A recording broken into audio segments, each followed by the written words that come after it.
20 h sur la télévision Futur Média. Bonsoir à toutes et à tous. Bienvenue dans cette principale édition. Tout de suite, les titres. Mort de l'étudiant marocain Mazin Chakeri, la communauté marocaine au Sénégal choquée. Elle réclame justice pour ce compatriote dans le quartier Zone B où le drame s'est produit. Les voisins sont consternés et fustigent l'insécurité galopante qui sévit dans leur quartier. Recrudescence de la violence dans la classe politique, les Sénégalais désolés face à cet état de fait. Le professeur Djibi Diakhaté l'impute à un manque de formation des militants qui ne semblent être mus que par des intérêts personnels selon lui. Le sociologue nous en dira un peu plus au cours de cette édition. Affaire de la caisse d'avance de la mairie de Dakar, Mamadou Diop Decroix considère le dossier comme une affaire politique sans grand fondement. Tout le contraire d'Aliou Sall qui estime que le maire de Dakar est bien impliqué dans les malversations dont il est accusé.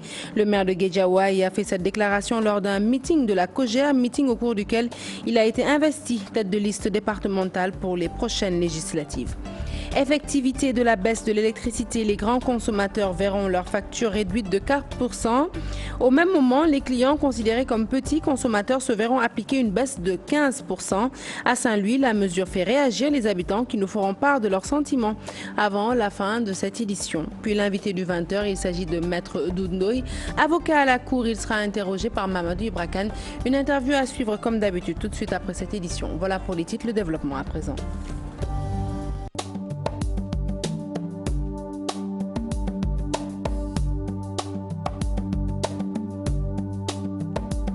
Bonsoir à tous. Je vous l'annonçais tout de suite en titre, un journal que nous ouvrons donc avec les ressortissants marocains qui tirent la sonnette d'alarme après l'agression mortelle d'un des leurs retranché au niveau de leur ambassade. Ils condamnent avec fermeté la mort de l'étudiant Mazin Chakeri et réclament justice pour ce compatriote. Pafaraning Mardian les ont rencontrés. Reportage. La communauté marocaine au Sénégal est en colère. L'agression mortelle de leur compatriote Mazin Chakeri est la cause. Les ressortissants marocains au Sénégal ont envahi les locaux de leur ambassade pour réclamer justice. Circonstance, d'après ses proches, apparemment elle a été agressée devant son immeuble où il loge. Elle était agressée vers la zone A. Que les criminels soient poursuivis et arrêtés. On veut que justice soit faite et on espère que ces criminels soient attrapés le plus tôt possible. On veut que ça s'arrête parce que c'est trop. On est ici pour pleurer la mort de notre frère, Mazin Chakeri. Ils ne se sentent plus en sécurité. Pire encore, les étudiants fustigent le fait que leurs plaintes n'ont jamais eu de suite. Préciser que nous, Marocains et étrangers, on ne se sent pas en sécurité du tout. Parce que, premièrement, quand on part chez la police, ils nous disent que rentrez chez vous, vous êtes riches, vous avez l'oudar déclaration, rentrez chez vous. C'est la première des choses. Les polices, s'il vous plaît, considérez-nous, considérez nos plaintes qu'on dépose. Que Sa Majesté, Mohamed VI, il soit au courant de notre situation. On est vraiment dans l'insécurité totale. Moi, je suis étudiant, nous sommes maintenant totalement en insécurité totale et tous les amis ici me partagent les mêmes sentiments. Prions les autorités sénégalaises de faire un grand effort pour assurer la sécurité de nos concitoyens. Mazin Chakeri était un élève doué. Selon eux, il était à Dakar pour sa soutenance. Il était mon camarade de promotion. C'était parmi les meilleurs de notre promo, parmi les majeurs. Il était un dentiste et il est en année de soutenance et ça restait juste un mois pour qu'il soutienne. Le corps de l'étudiant en médecine Mazin Chakeri sera acheminé ce mardi au Maroc pour les besoins des obsèques. Retour à présent sur les lieux du crime au quartier de la zone B où le drame s'est produit. Consternation, colère et inquiétude gagnent les habitants sur place qui disent vivre dans une zone où l'insécurité est grandissante. Elles réclament plus de sécurité. Mambiram Djoufa. C'est à cet endroit où l'étudiant marocain a été agressé dans la nuit de samedi à dimanche avant de succomber à ses blessures à l'hôpital. Il était assis là, raconte le gardien qui a préféré garder l'anonymat de cet immeuble où il logeait au deuxième étage. Cette agression, un acte barbare que dénoncent avec mépris ses voisins. Nous n'en pouvons plus de vivre dans l'insécurité. Vraiment, les agresseurs nous terrorisent. Ils ne laissent rien, ils chippent les sacs, surtout ceux qui sont à bord de scooters. Avant ce jeune Marocain, une autre personne a été tuée ici dernièrement. Cet homme qui a l'habitude de fréquenter les lieux n'en revient toujours pas. Cette disparition du Marocain me fait très mal. Même si c'était à coup de milliards, rien ne justifie de tels actes. Du fait de l'insécurité grandissante dans cette zone de Grand Dakar, cette jeune fille nous dit comment il s'y prend pour échapper aux agresseurs. Quitter tôt pour rentrer à temps, c'est ce que je fais. Absence de comité de vigilance, ce qui expose davantage les populations. En tous les cas, elles réclament plus de sécurité. Je souhaite qu'on renforce la sécurité. Il faut vraiment faire la police partout pour dissuader les malfaiteurs. Comme communauté vigilance. Oui, c'est vrai, nous vivons dans l'insécurité. Il y a le commissariat à côté. Bon, mais nous déplorons ce qui s'est passé.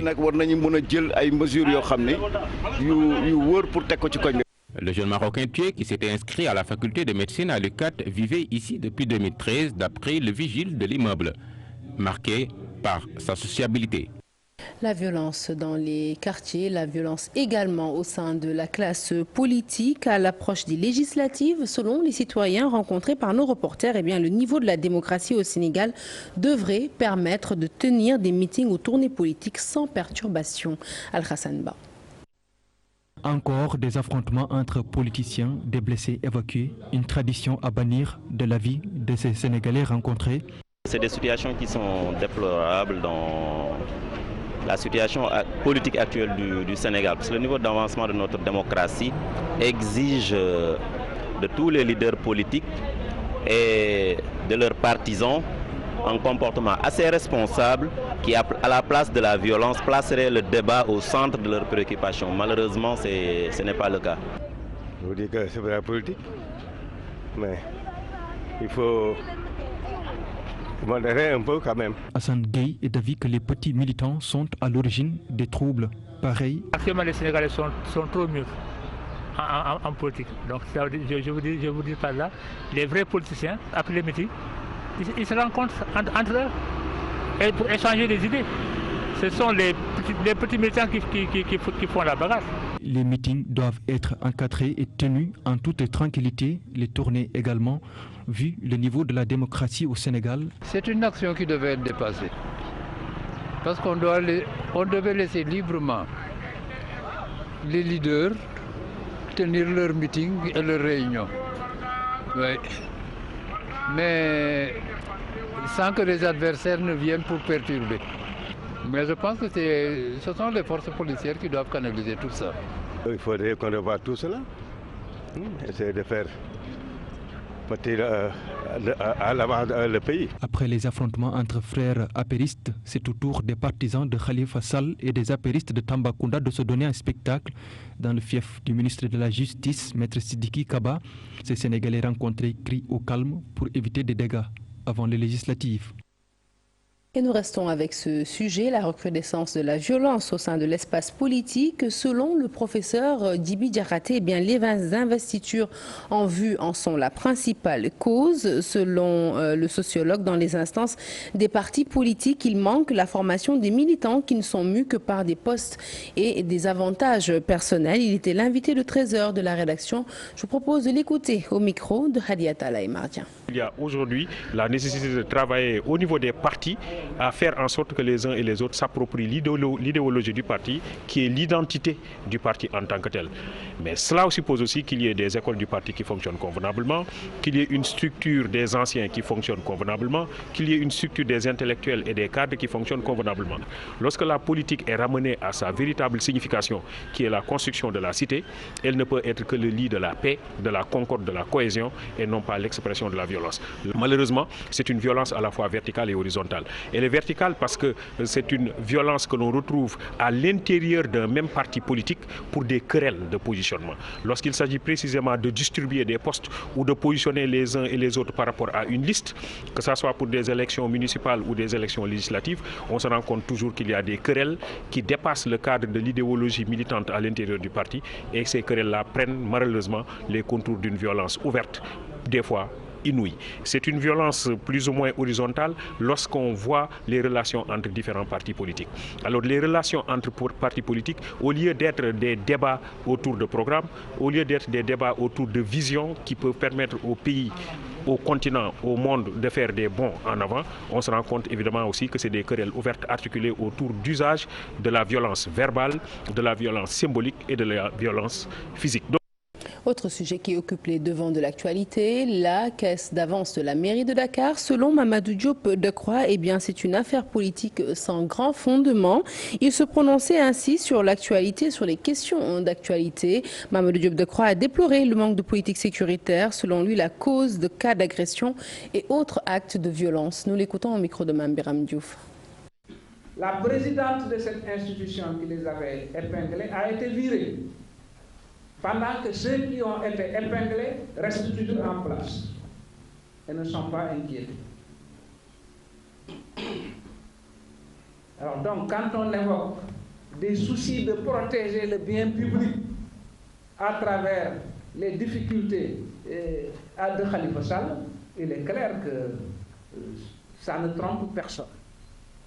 Est-ce que véritablement il existe encore, est-ce que nous osons même parler encore d'état de droit au Sénégal?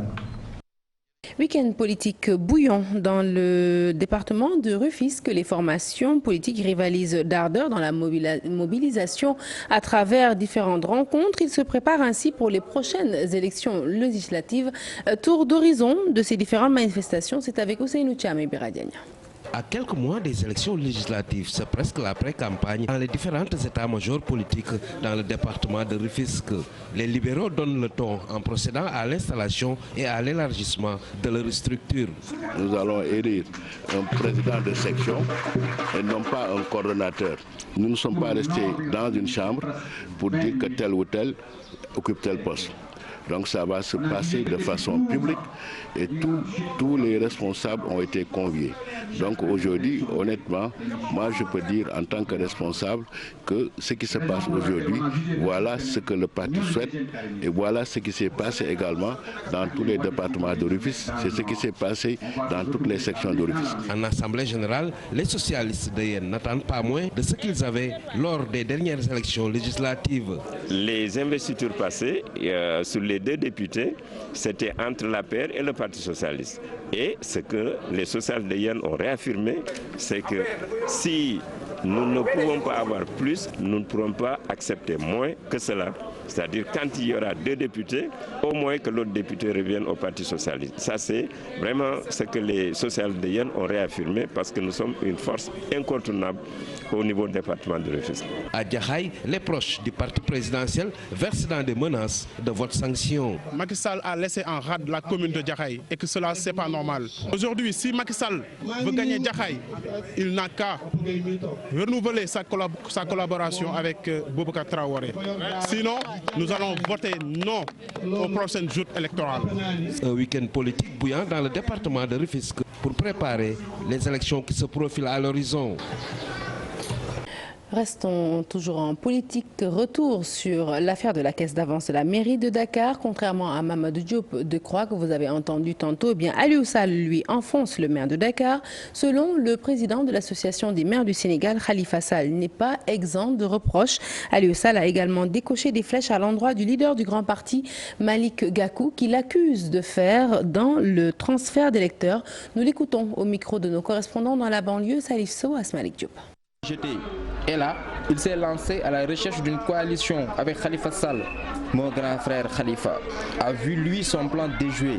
Je ne sais où, mais à Guédiawaye, Khalifa Sall n'existe pas. Pendant que Khalifa Sall est pris la main dans le sac, Gakou veut sauter sur l'occasion. Il se solidarise pour gruger quelques voix lors des prochaines élections législatives. Désespéré, il fait dans le transfert d'électeurs maintenant. Il veut inscrire sur les listes électorales de Guédiawaye ses militants de Kaffrine et de Fatick. Mais ça ne passera pas. Nous allons faire face. Guédiawaye, c'est mon fief. Concernant notre parti politique, je m'adresse aux agitateurs. Je ne veux plus de débat stérile. C'est fini. Les instances du parti à Guédiawaye en ont ainsi décidé. Je suis investi comme tête de liste départementale pour les prochaines élections législatives.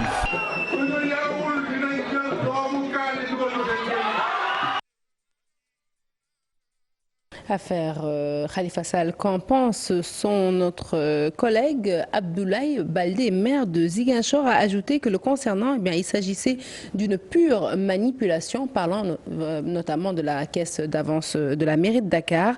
Déclaration faite en marge de la Coupe du maire de Ziguinchor, édition 2016, une édition qui a été d'ailleurs remportée par l'ASC Espoir de Kandialang aux dépens de l'ASC Yamatogne. Les détails au micro de Ousseynou Diop.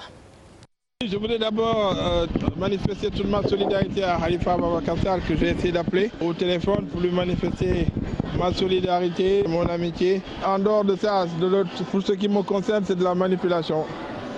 J'ai été bien entendu audité, mais pour ce qui concerne la mairie de Ziguinchor, je peux vous assurer que nous n'avons eu aucune remarque sur le plan financier.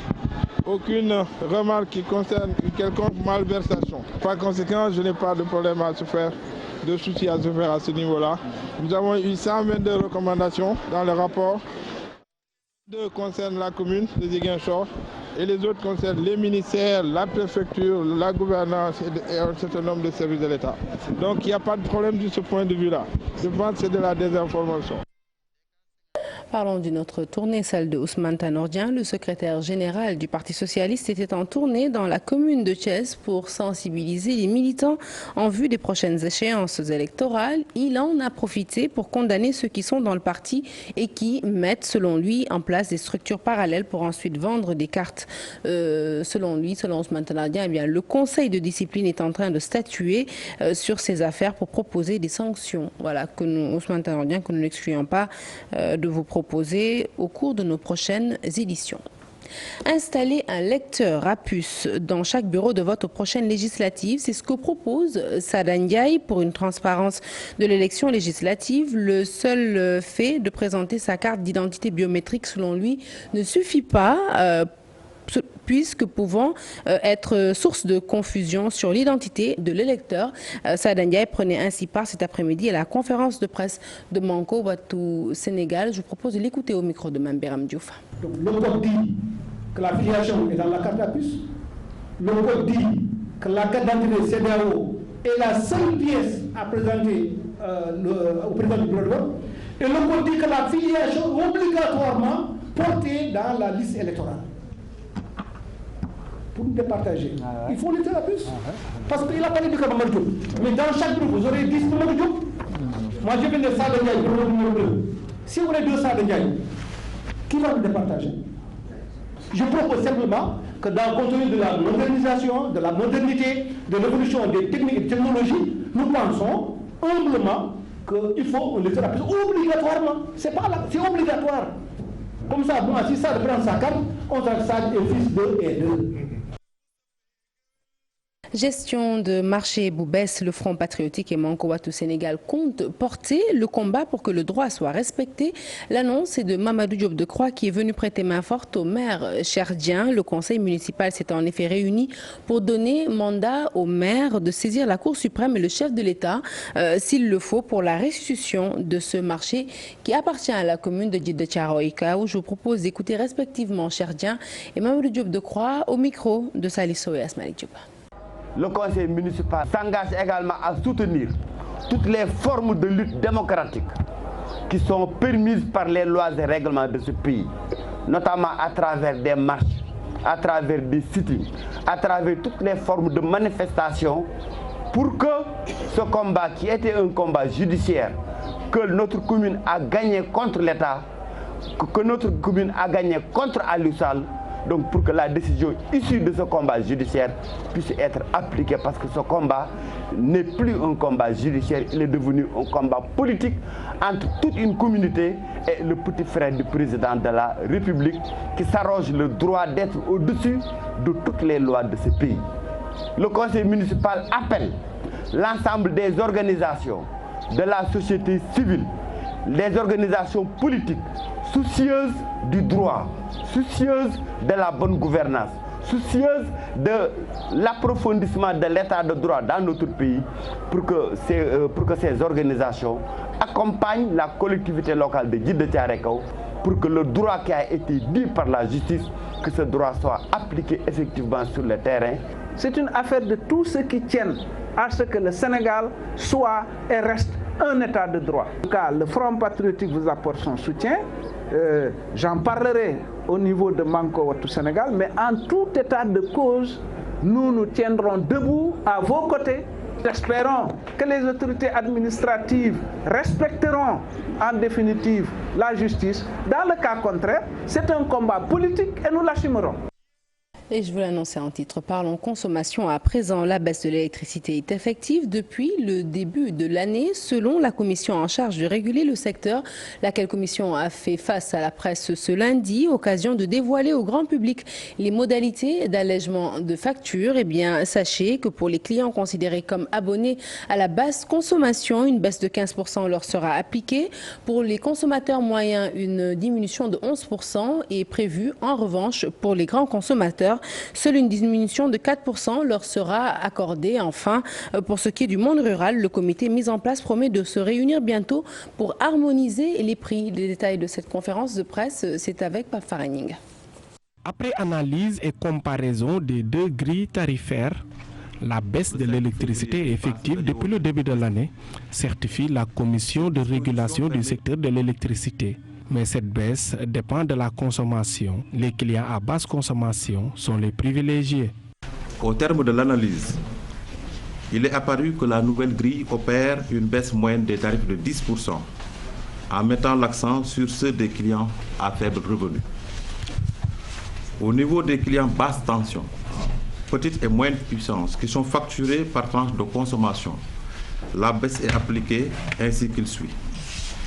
15% sur le tarif de la première tranche, 11% sur le tarif de la deuxième tranche, 4% sur le tarif de la troisième tranche. Même les compteurs prépayés bénéficient de cette baisse. Cette disposition permet aux clients à prépaiement de bénéficier au même titre que les clients en post-paiement de l'exonération de TVA liée aux tranches de consommation.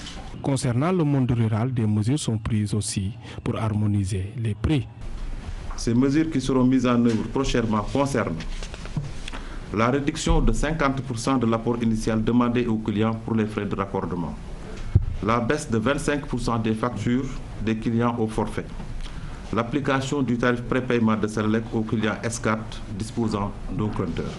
Sur ce, le comité de travail va se réunir ce mardi avec les différentes parties prenantes pour l'harmonisation des prix de l'électricité. À Saint-Louis, la baisse de 10% de l'électricité effective. Les populations donnent leur avis sur la question. Certains ont apprécié la mesure, d'autres la contestent déjà, disent ne pas ressentir cette baisse malgré le froid qui sévit dans la vieille ville. Reportage de Seynou Diop et Habib Sek.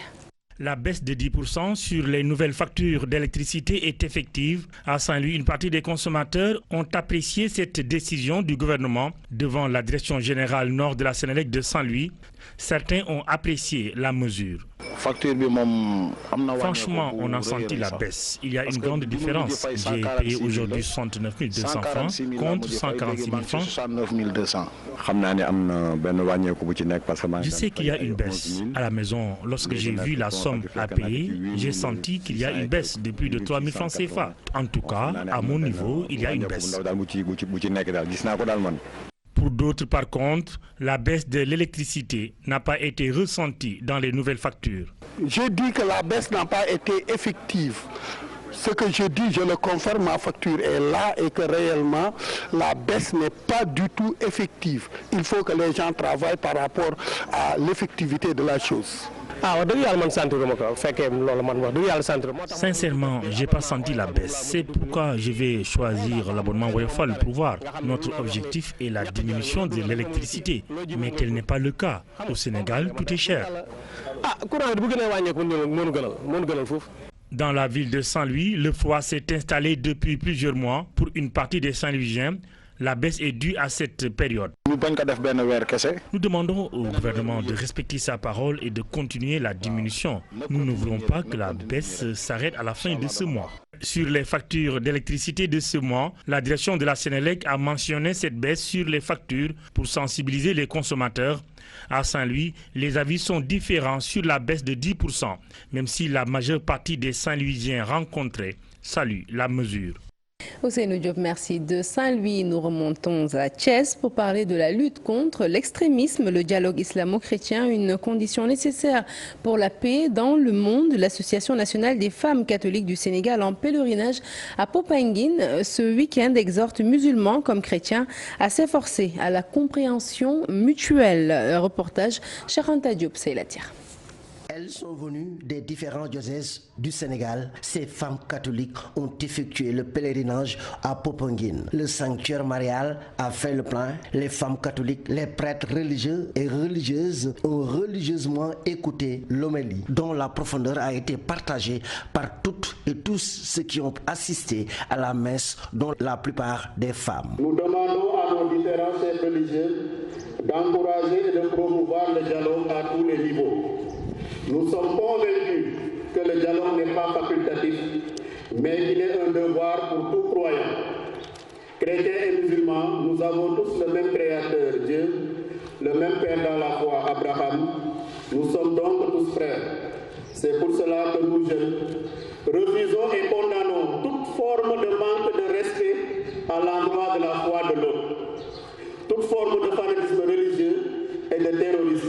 Le dialogue, ce n'est pas essayer de tromper l'autre pour qu'il vienne vers votre religion.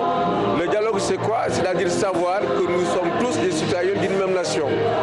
Nous avons une foi certes différente, mais que nous avons donc un seul but. Donc il faut rester profondément ancré dans notre foi et maintenant s'ouvrir aux autres, essayer de les comprendre pour que le Sénégal se développe. Le dialogue islamo-chrétien est le thème choisi cette année selon la présidente de l'Association des femmes catholiques du Sénégal. Ce dialogue interreligieux est une condition nécessaire pour la paix dans le monde. Le Sénégal est un pays stable, nous rendons grâce à Dieu, mais nous en tant que femmes, nous devons donc éduquer les jeunes qui sont les futures générations à maintenir ces acquis du dialogue interreligieux que nous avons hérité de nos ancêtres ici au Sénégal. Après la messe, les délégations des différents diocèses du Sénégal ont présenté les richesses locales en attendant la rencontre de l'Union mondiale des associations des femmes catholiques qui va réunir au Sénégal une soixantaine de pays prévus en octobre 2018.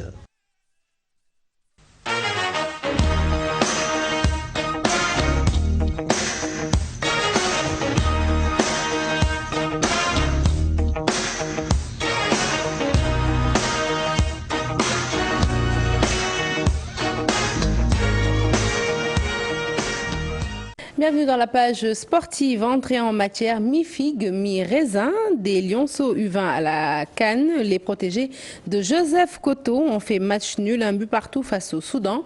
Des Lionceaux réduits à 10 au quart d'heure de jeu ont égalisé par Ibrahim Magnan en toute fin de match. On leur souhaite bonne chance pour la suite. Le Niambour s'impose malgré les sanctions qui sont tombées sur le club. Il s'est imposé face au Stade de Mbour, 1-0, une victoire qui, selon le coach, est le fruit de la trêve qui lui a permis de tester les jeunes joueurs qui sont venus renforcer son équipe. Nous l'écoutons. Ça nous a aussi permis de peaufiner alors notre jeu, parce que l'équipe que nous avons, la qualité individuelle de nos joueurs et que le football, c'est en fonction des qualités des joueurs dont on dispose. Alors nous impose de produire du jeu. Ça s'est vérifié. Malgré la suspension de joueurs clés que vous connaissez, surtout notre axe en la personne de Kémon et d'Ahmed. Et maintenant, Ibrahim Mosso qui est notre meilleur buteur avec 3 ou 4 buts. Bon, vous avez vu l'équipe qui a joué aujourd'hui. Je pense que on peut avoir beaucoup d'espoir. Il n'y a que maintenant ne faut pas qu'on dorme sur nos lauriers. Il ne faut pas qu'on dorme sur nos lauriers dans la mesure qu'encore nous sommes bel et bien derniers du championnat. Mais c'est l'un des joueurs. C'est l'un des joueurs dans la mesure que des équipes mal classées aussi. Nous continuons à gagner. C'est la fin de ce journal. Merci de l'avoir suivi. Prochain rendez-vous de l'information, le tout en images à 0h. L'info qui continue sur votre site www.igfm.sn. Tout de suite, la suite des programmes, c'est dans Permanence avec Chérif Diop. Bonsoir Chérif. Bonsoir Sarah et merci beaucoup pour toutes ces informations. Rendez-vous demain. Bonsoir chers téléspectateurs. Restez avec nous dans un instant. On va parler droit foncier avec Maître Doudou Ndoye qui sera interrogé par Maodo Birakan le temps d'un jingle.